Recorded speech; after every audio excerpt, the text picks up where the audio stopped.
श्री गुरुवे नमः।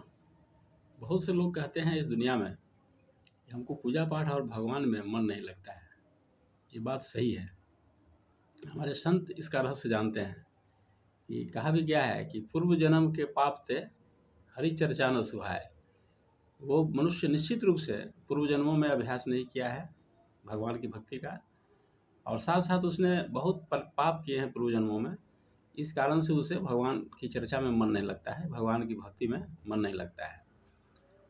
सारी दुनिया की सारी बातें बात कर लेंगे, दुनिया की सारी बातें कर लेंगे, लौकिक बातें जो भी होती है खूब रस लेकर के करते हैं, किनके घर क्या हुआ, दुनिया में क्या हो रहा है नहीं हो रहा है, लेकिन जैसे ही भगवान की चर्चा होगी उठकर चले जाएंगे।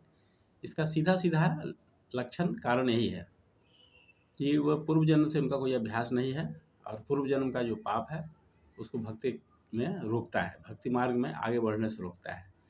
फिर इसका उपाय क्या है? उपाय तो कुछ होना चाहिए इसका, ताकि उसका मन लगे। तो इसका उपाय है, अगर चाहे तो पालन करना, भक्ति मार्ग पर आगे बढ़ने की इच्छा है तो हर चीज़ का, हर समस्या का समाधान है दुनिया में। कि जिस व्यक्ति का मन भगवान में नहीं लगता है वह उस व्यक्ति का चिंतन करे जिसका मन भगवान में लगता है। ये बड़ी रहस्य की बातें हैं। जैसे कोई व्यक्ति को बिजली का तार छू गया, उसे करंट लग गया, तो उस व्यक्ति को जो दूसरा कोई छुएगा उसके शरीर में भी विद्युत का प्रवाह शुरू हो जाता है। तो वही यहाँ भी है कि जिस व्यक्ति को भगवान में मन लग चुका है उस व्यक्ति का हम आश्रय लें, उसका ध्यान करें, उसका चिंतन करें, तो स्वाभाविक है कि मन लगना शुरू हो जाएगा। हमारे समाज में ऐसे बहुत लोग हैं कि भगवान का पूजा पाठ करते हैं, भक्ति करते हैं, भक्ति मार्ग पर आगे बहुत आगे हैं हम लोगों से। तो उस व्यक्ति का ध्यान से, चिंतन से भगवान की ओर भक्ति सुदृढ़ होने लगती है। ठीक उसी तरह से जैसे बिजली के तार का उदाहरण दिया गया।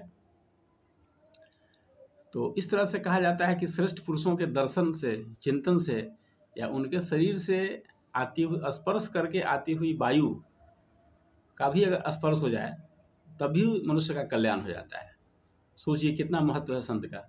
इसलिए भगवान में मन न लगे तो भगवान के भक्त अर्थात संत में अपना मन लगाइए। यह अभ्यास धीरे धीरे आपको भगवत भक्ति की ओर ले जाएगा। ओम शांति।